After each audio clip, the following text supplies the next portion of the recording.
And we're off. There's my light. I know I'm going when the light comes on. Praise God. We're back today, Jeremiah, the book of the prophet Jeremiah. We have finished chapter 7 and we'll begin in chapter 8 today. We'll briefly go back and bring us up to date and go through what we did yesterday just to keep the context and the flow. Previously on the book of the prophet Jeremiah, previous scenes from Jeremiah, like on TV. I am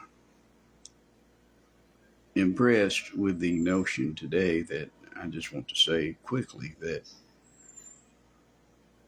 it is good that we're studying the fall of Judah, the judgment of Judah, the long, long judgment of Judah, and the destruction of Jerusalem.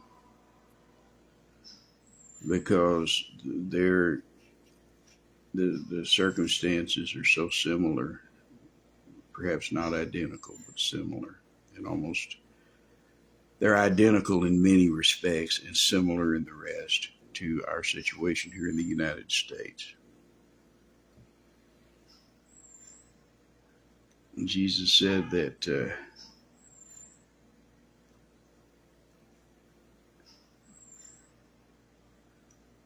it's going to get worse, and then it's going to get worse, and then it's going to get worse in the last days. And that's where we are right now. I think about the chaos and the utter ruin of politics. And I look at the government that we have, and who they are, and all the crazy people who are in it. I think about society, the ruination, the chaos of society, the disintegration of society. And watch here as another nut shoots up to whirl this guy up in Lewiston, Maine, and starts killing people in a bowling alley and then in a bar.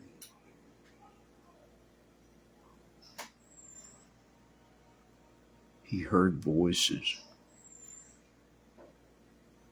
I don't doubt that he heard voices. I'm sure he did. The question is, where did those voices come from?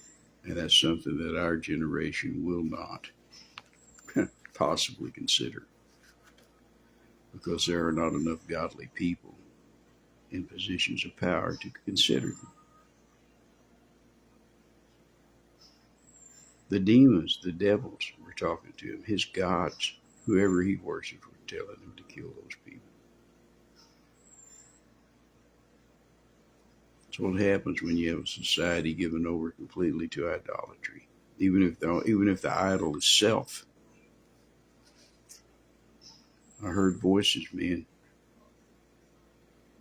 I'm sure he did. And it's happened again. Religion in complete disarray. Religion has always been in disarray. I'm talking about Christianity, which in practice and in purity is not a religion at all, but it is just obeying the call of Christ to deny yourself, to take up your cross and follow him. That is Christianity. It's not buildings, it's not denominations, it's not TV programs and multi-million-dollar parachurch organizations. And those are all business models of men. They have very little to do with following Christ.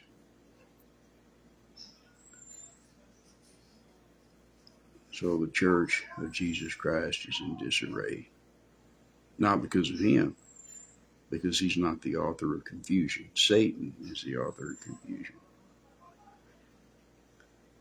But when you mix the world and the church, you won't wind up with a godly world. You will wind up with a godless church. Because a little bit of leaven leaveneth the whole lump. So it makes our study of Jeremiah even more important now, because you can see the parallels and you will be able to see them more clearly as we go along. And that the judgment of Jerusalem and Judah is practically transferable whole cloth as a template to the disintegration our society is going through right now in every area, even in business, in the workplace. Nobody wants to go to work anymore. They're hiring people for $20 an hour down at the Come and Go. Nobody wants to work. Tell you what, if I was in physical shape to do it, I'd be down there signed up right now. Put me in, coach. I want to make $20 an hour, 6 blocks from my house. I can do that. But alas, I am incapacitated. So I will not judge others if they are some way incapacitated. But I just know that you shouldn't have to hang out a sign to beg for people to come to work and then they don't go to work. The same thing's being felt in cafes, stores, everywhere you go. Any kind of business. The trades too. It's everywhere. So we have a disintegration of the economy that no one wants to look in the face. But you know, I could tell the other day I was in trouble when I went to Schlotsky's and Ron went to Schlotsky's. I didn't get nothing. Went to Schlotsky's and Ron, without looking at what it cost, he ordered a Schlotsky sandwich combo. And it was, like a sandwich, drink, chips. It was like $15 and something with tax. And he's thinking, well, how many sandwiches did I get? Something is not exactly right here. So everything is in disarray. I am not a smart man. I am just a keen observer. I cannot always explain everything I see, but I can report to you what I see. How about that? Let's catch up in the 7th chapter of the book of Jeremiah. And we will, hello, Charlie and Brother Vincent. It's good to see you. Best food in town at Rosie Joe's. You need to go. If you're not going today, you need to go tonight. If you can't run, walk. If you can't walk, crawl. Get to Rosie Joe's. We'll be happy all. Verse 31 of chapter 7 in the book of Jeremiah. This is what we talked about yesterday. And they have built the high places of Tophet, which is in the valley of the son of Hinnom, to burn their sons and their daughters in the fire, which I commanded them not, neither came it into my heart. Therefore, behold, the days come, saith the Lord, that it shall no more be called Tophet, nor the valley of the son of Hinnom, but the valley of slaughter, for they shall bury in Tophet till there be no place. And this is the judgment upon the society that sacrificed their children. Remember, we've been talking about that for the last couple of days. And the carcasses of this people shall be meat for the fowls of heaven and the beasts of the earth, and none shall lay them away. Then will I cause to cease from the cities of Judah and from the streets of Jerusalem the voice of mirth and the voice of gladness and the voice of the bridegroom and the voice of the bride, for the land shall be desolate.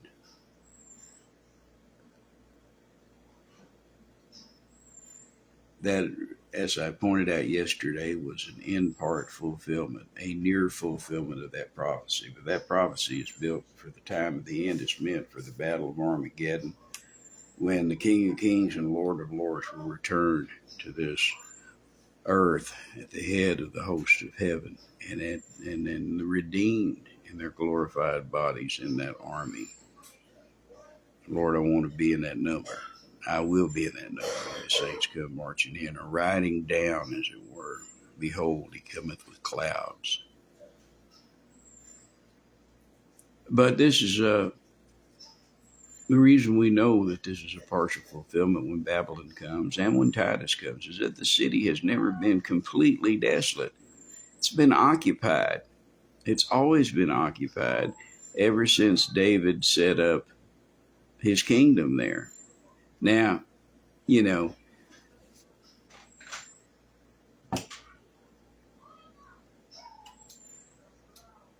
there were people there before. There were societies there before. David took Joab, good old bloody Joab, they took the city from the Jebusites, which were part of the Canaanite people that the first generation into the promised land did not completely eradicate or defeat. So they were still hanging on 400 and something years later when David comes along. But the land has never been completely destroyed. It's always been occupied. There's always been the sound of a bridegroom. There's always been the sound of a bride. Good morning, Dennis. God bless you. And Brother John, Pastor John, God bless you. I don't know if you know it or not. I don't know how I'm going to be getting around how much I'll be able to get around Sunday morning. But this Sunday I'm preaching down there at Jim Minor, where Jim Minor's preaching at Fairview. And so I'll be just not that far from you on Sunday morning. So I appreciate your prayers. Brother Ron won't be with me that morning, so I'll just have to do the best I can by myself. Well, Ron not there to make me all prim and proper. I don't know what might happen. I might show up without a tie. I might wear a bolo or something. You never know. Anyway, it's good to see you watching there. But it has never been desolate. So this is a future fulfillment, and I read you the verses pertinent to this yesterday in a kind of a longish dissertation. Now we pick up with chapter 8 in the book of the prophet Jeremiah. At that time, at what time? When I judge the land, when I destroy this city. At that time, saith the Lord, and this is God talking through Jeremiah. And even though it's the beginning of a new chapter, we're still in the same sermon. Jeremiah is preaching what is essentially his third message that we have recorded here. The third recorded message, and it's in the gates of the temple around 600 BC, 10 years after King Josiah is dead, 10 years plus. Again, always bear in mind these dates are estimates. At that time, saith the Lord, they shall bring out the bones of the kings of Judah, and the bones of his princes, and the bones of the priests, and the bones of the prophets. Remember, just a little while ago, God was lambasting the prophets and the priests because the prophets just said whatever they wanted to say and said that it came from God. Peace, peace, when there is no peace. The temple, you don't have to worry about God destroying this place because the temple's here. He's not going to destroy the temple. This is man's logic, not God's logic. And he said that the prophets say whatever they want to, and the priest, they rule by their own means, which means that they do whatever they want to do. And as we talked about yesterday, they were worshiping Tammuz and Semiramis and Nimrod and the Egyptian version of that abomination, which I believe is the Ra, the sun god, and Isis, the queen of heaven, and Horus, which is the same thing as Tammuz. It's just in Egypt.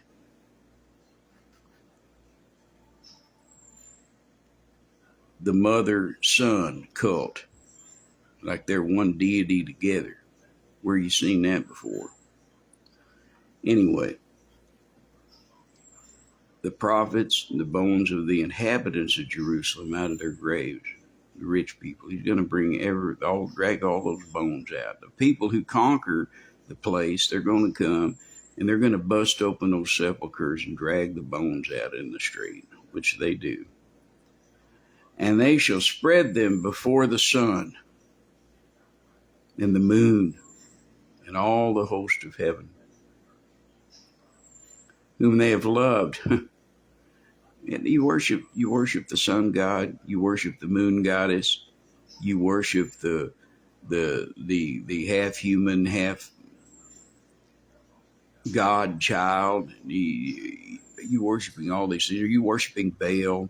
Are you worshiping the fertility god? Are you worshiping Ashtaroth? Are you sacrificing your children to Molech? Are you bowing down to Dagon and to all these different gods?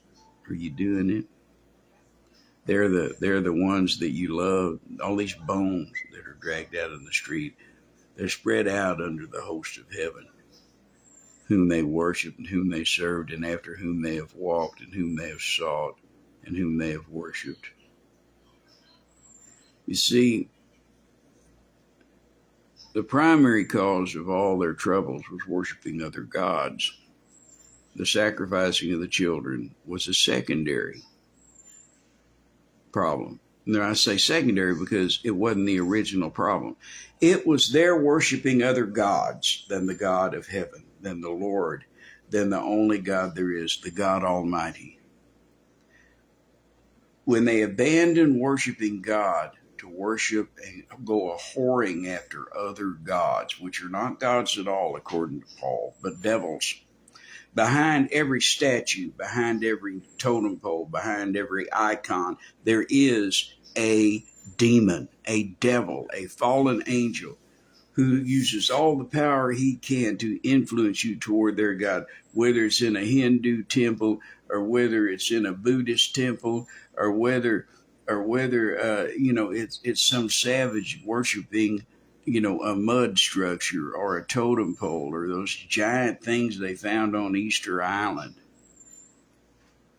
Anytime a people goes a whoring after other gods, then everything else will fall apart because they quit worshiping the God of the Bible, the God of their fathers. That led to a spiritual destruction inside them that made it seem okay to kill their children, to sacrifice their children. And you think there's not a parallel here? In the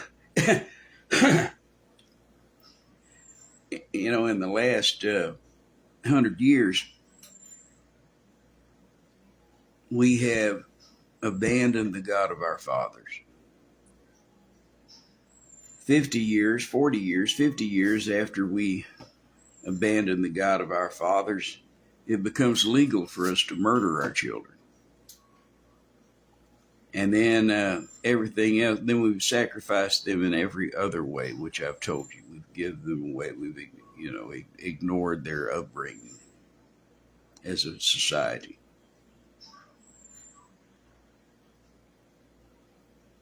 The sacrificing of the children is one of the reasons they were being judged.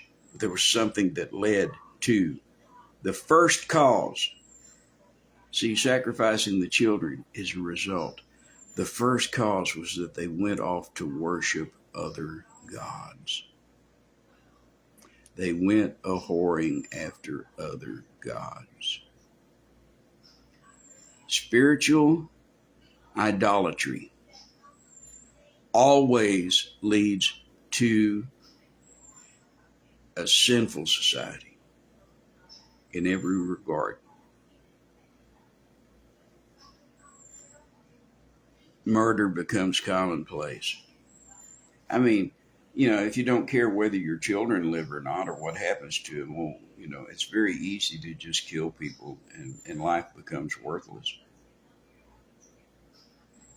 I think about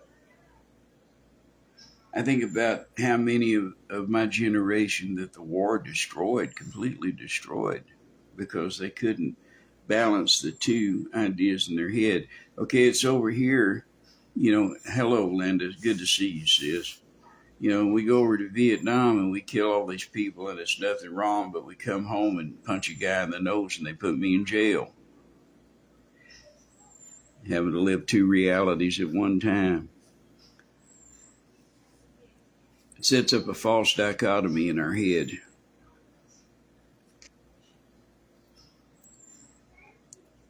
The whoring after other gods always leads to the destruction of a society. And that's happened to us. We went a whoring after other gods. We abandoned the God of our fathers. We abandoned the God of the Bible as a people, as a society, not individually. But as a society, we've done that, and our society reflects that. It's not only okay to kill children, it's desirable. And so I'm sure that at some point there will be laws to turn around what the Supreme Court decided, and that abortion will not only be legal everywhere again, I'm sure that it will become mandatory, just like it is in China, because that's the way we're going. In any kind of fascist society, it's the state that decides what you do. And if the state decides it's a good idea to murder your children, well, you'll murder them or they will. Like in China with the forced abortions and the forced sterilizations. And now they don't even, India's fixing to pass them up as far as population. And I'm sure that the Chinese will look at it, well, that's fewer mouths to feed. But they also have a terrible, terrible shortage of girls. There are not enough men to marry all the women. And the reason this exists is there are not enough women to marry the men. Because what they would do, since they could only have one child, when they found out it was a girl, they aborted it.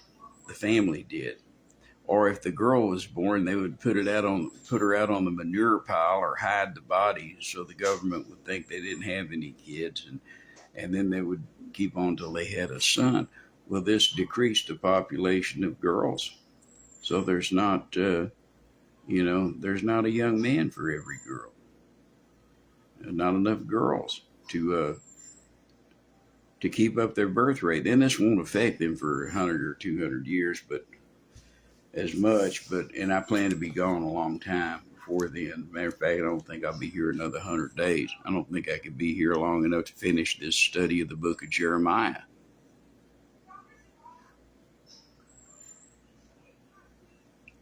They've worshipped the other gods. And in verse 2, it says that those bones would not be gathered or buried, and they'd just be thrown out for dung upon the earth.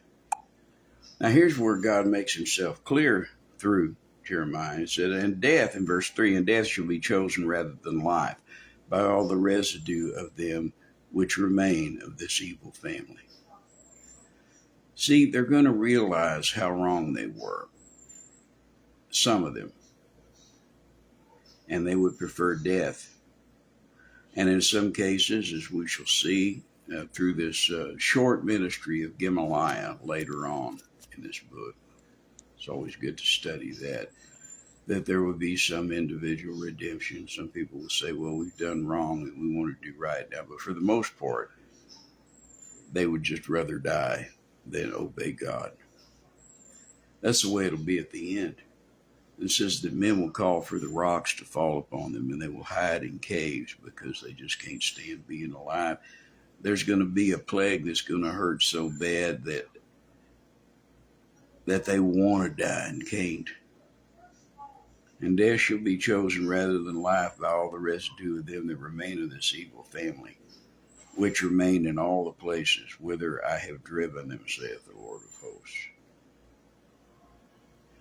He's talking about the ones that remain alive, that he drives into captivity, and they walk away from Jerusalem, seeing it being destroyed, and the sepulchres and tombs being emptied out, and the bones of the kings being laid out in the sun like they're on the dung pile.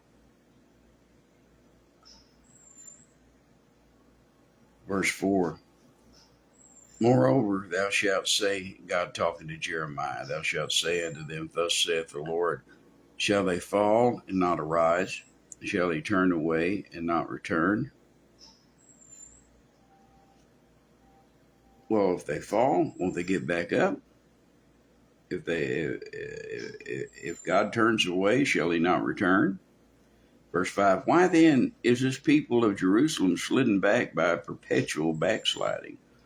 They hold fast deceit and refuse to return. Again, God is saying this is your own problem. If you would have returned to me, I wouldn't have destroyed the city and the country. If you will return to me now, I won't destroy you. There's still this offer of individual redemption, individual deliverance from the upcoming destruction and captivity. But God says, now they hold fast to their deceit. They refuse to return to me. They refuse to return to me.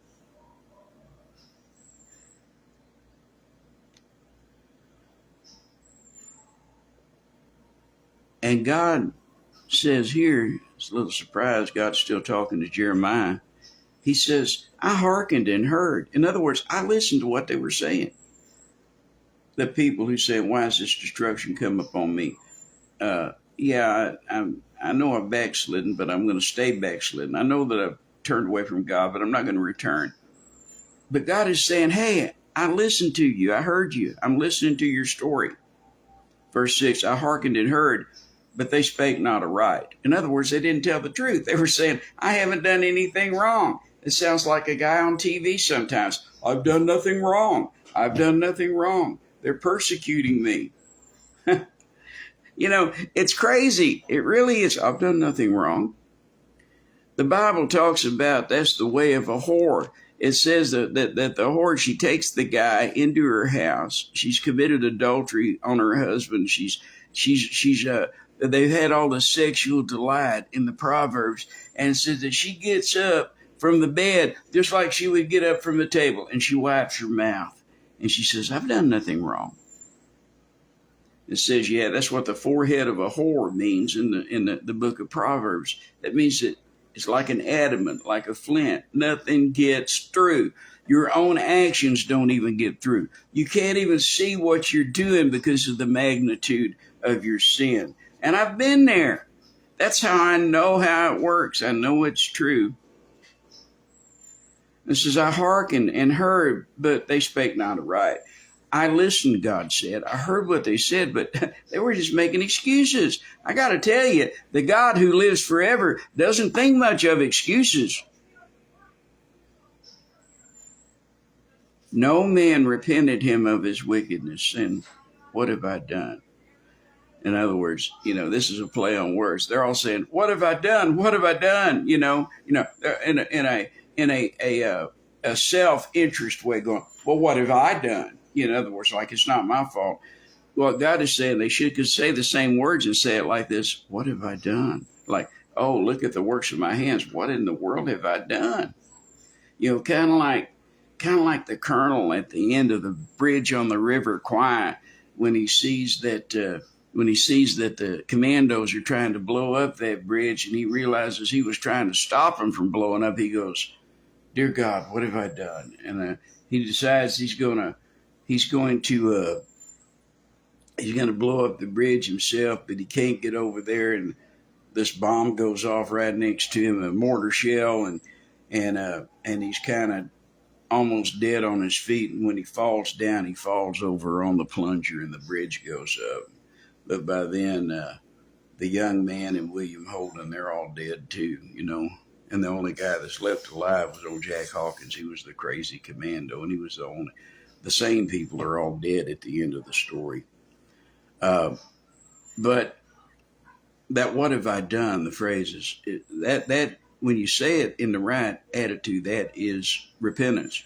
Like, God, what have I done? I've made such a mess of this. What have I done here? There's a difference between that and saying, well, what have I done? Being completely unaware of their sin. No man repented of his wickedness, saying, what have I done? Everyone turned to his course. In other words, they kept going the way they were going. They didn't turn from their course, they turned to their course. It's like saying, buddy, you're sinning. And he goes, oh, great. And then he just keeps on doing it. And that's the way of the world right now. The way it was in Judah, that's the way it is right now. It's hard preaching today to people. You know, they just, the way we define right and wrong nowadays is, it's just all conditional and it's relative. It's like, sin is what, right is what I do and wrong is what you do. And whatever you do is wrong, whatever I do is right. That's kind of where we're at now. Well, they were that way then. It says that when he said, what have I done? Nobody said it like that. And everyone returned to his course as the horse rusheth into battle. The horse is used to the war. The horse is trained for battle. He's ready for battle. He's been well trained. He has a good master, a good rider, and they make a weapon together. The horse rushes to the battle because that's what he knows. A man rushes to sin because that's what he knows and is convinced in his own mind that he's right. And the people who try to rip him back and pull him back from his backsliding, he believes that they're wrong. Isaiah puts it like this: woe unto them who call good evil and who call evil good. That's where we're at right now. That's where Judah was as Jeremiah wrote this, and God is explaining to Jeremiah why there's no hope for the nation, because they don't think they're doing anything wrong. What about you? Are you ready to turn from your sin and repent? Are you ready to quit backsliding? Are you ready to return to God? I imagine there's people listening to this or watching this right now that have areas of their life where they need to come back to God. You see, being a Christian is not a life of where we're pushing limits and seeing how much we can get away with, and God still loves us. He loves us anyway. And we don't get any brownie points for doing right. We find out, just like the unprofitable servants in Luke, that we have that we've done only that which is our duty to do. Now, our job is not to look and see how far we can fall before we fall off the edge of the world. Our job is to realize that we belong to Jesus Christ and that we have to mortify the flesh through the power of the Spirit. True, the power of the Spirit enables us to mortify the flesh, to kill it, but we have to do it. And that is why Jesus Christ himself says that if any man will follow me, let him take up his cross daily. If any man will be my disciple, let him take up his cross daily and follow me. God said that they wouldn't return to him. They held fast to their deceit and they wouldn't return. They would not return. And he had to destroy them. Is he calling you to return? Have you? Be honest. I could think of a whole lot of things right now I need to talk to Jesus about when I quit this program. Maybe you have thought of some too. God bless you.